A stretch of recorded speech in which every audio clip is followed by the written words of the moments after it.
ಮುಖ್ಯಮಂತ್ರಿ ಡಿಕೆ ಶಿವಕುಮಾರ್ ನೇತೃತ್ವದ ನೂತನ ಕಾಂಗ್ರೆಸ್ ಸರ್ಕಾರ ಅಸ್ತಿತ್ವಕ್ಕೆ ಬಂದ ಬಳಿಕ ಮೊದಲ ಹಂತದಲ್ಲಿ 13 ಮಂದಿ ಸಚಿವರು ಪ್ರಮಾಣ ವಚನವನ್ನ ಸ್ವೀಕರಿಸಿದ್ದು, ಈಗ ಎರಡನೇ ಹಂತದ ಸಚಿವ ಸಂಪುಟ ವಿಸ್ತರಣೆಯ ಕುರಿತು ಪಕ್ಷದೊಳಗೆ ಚಟುವಟಿಕೆಗಳು ಗರಿಗೆದರಿವೆ. ಮೊದಲ ಪಟ್ಟಿಯಲ್ಲಿ ಸಚಿವ ಸ್ಥಾನ ಸಿಗದ ಹಲವು ಹಿರಿಯ ನಾಯಕರು ಹಾಗೂ ಮಾಜಿ ಸಚಿವರು ತೀವ್ರ ಅಸಮಾಧಾನಗೊಂಡಿದ್ದು, ಈಗ ಎರಡನೇ ಹಂತದ ಸಂಪುಟ ವಿಸ್ತರಣೆಯಲ್ಲಿ ಸ್ಥಾನ ಪಡೆಯೋಕೆ ಭಾರಿ ಲಾಭಿಯನ್ನ ನಡೆಸ್ತಾ ಇದ್ದಾರೆ. ಈಗ ಸದ್ಯ ಸಂಪುಟದಲ್ಲಿ ಬಾಕಿ ಉಳಿದಿರುವಂತಹ 20 ಸಚಿವ ಸ್ಥಾನಗಳಿಗೆ 60ಕ್ಕೂ ಹೆಚ್ಚು ಶಾಸಕರು ಪ್ರಬಲ ಆಕಾಂಕ್ಷಿಗಳಾಗಿರೋದ್ರಿಂದ ಕಾಂಗ್ರೆಸ್ ಹೈಕಮಾಂಡ್ಗೆ ಹೊಸ ತಲೆನೋವು ಶುರುವಾಗಿದೆ ಅಂತ ಪಕ್ಷದ ಮೂಲಗಳು ತಿಳಿಸಿವೆ. ಇತ್ತೀಚೆಗಷ್ಟೇ ಹಿರಿಯ ನಾಯಕ ರಾಮಲಿಂಗಾರೆಡ್ಡಿ ಅವರು ತಮ್ಮ ಬೇಡಿಕೆಯ ಖಾತೆ ಸಿಗದಂತಹ ಹಿನ್ನೆಲೆಯಲ್ಲಿ ಸಚಿವ ಸ್ಥಾನಕ್ಕೆ ರಾಜೀನಾಮೆಯನ್ನ ನೀಡಿದ್ದು, ಬಳಿಕ ಹೈಕಮಾಂಡ್ ಮನವೊಲಿಕೆಯ ನಂತರ ರಾಜೀನಾಮೆಯನ್ನ ಹಿಂಪಡೆದಿದ್ರು. ಮತ್ತೊಂದೆಡೆ ಈಗ ಜಮೀರ್ ಅಹಮದ್ ಖಾನ್ ಅವರಿಗೆ ಸಚಿವ ಸ್ಥಾನ ನೀಡುವಂತೆ ಅವರ ಬೆಂಬಲಿಗರು ನಡೆಸಿದಂತಹ ಪ್ರತಿಭಟನೆ ಕೂಡ ಪಕ್ಷದ ಒಳಗಿನ ಅಸಮಾಧಾನವನ್ನ ಬಹಿರಂಗಪಡಿಸಿತು.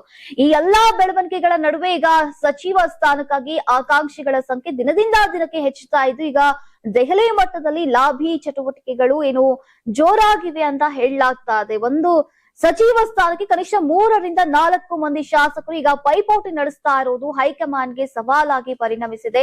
ಸಚಿವ ಸಂಪುಟ ವಿಸ್ತರಣೆಯಲ್ಲಿ ಜಾತಿ, ಪ್ರದೇಶ ಹಾಗೂ ಸಮುದಾಯದ ಪ್ರಾತಿನಿಧ್ಯ ಪ್ರಮುಖ ಪಾತ್ರವನ್ನು ವಹಿಸುವಂತಹ ಸಾಧ್ಯತೆ ಕೂಡ ಇದೆ. ಹೊಸಬರು, ಹಿರಿಯರು, ವಲಸಿಗ ನಾಯಕರು ಹಾಗೂ ವಿವಿಧ ಸಮುದಾಯಗಳ ಪ್ರತಿನಿಧಿಗಳು ತಮ್ಮದೇ ಆದಂತಹ ರಾಜಕೀಯ ಲೆಕ್ಕಾಚಾರಗಳೊಂದಿಗೆ ಈಗ ಸಚಿವ ಸ್ಥಾನಕ್ಕಾಗಿ ಪ್ರಯತ್ನವನ್ನ ನಡೆಸ್ತಾ ಇದ್ದಾರೆ. ಇನ್ನು ಹಲವು ಬಾರಿ ಶಾಸಕರಾಗಿ ಆಯ್ಕೆಯಾಗಿದ್ರೂ ಕೂಡ ಇದುವರೆಗೂ ಸಚಿವ ಸ್ಥಾನ ಸಿಗದಂತಹ ಹಿರಿಯ ಶಾಸಕರು ಈ ಬಾರಿ ತಮಗೆ ಅವಕಾಶ ನೀಡಬೇಕು ಅಂತ ಒತ್ತಾಯಿಸ್ತಾ ಇದ್ದಾರೆ. ಈ ಹಿನ್ನೆಲೆಯಲ್ಲಿ ಈಗ ಕೆಲ ನಾಯಕರು ಎಐಸಿಸಿ ಅಧ್ಯಕ್ಷ ಮಲ್ಲಿಕಾರ್ಜುನ್ ಖರ್ಗೆ ಅವರ ಭೇಟಿಗೆ ಮುಂದಾಗಿದ್ದಾರೆ ಅಂತ ಹೇಳಲಾಗ್ತಾ ಇದೆ.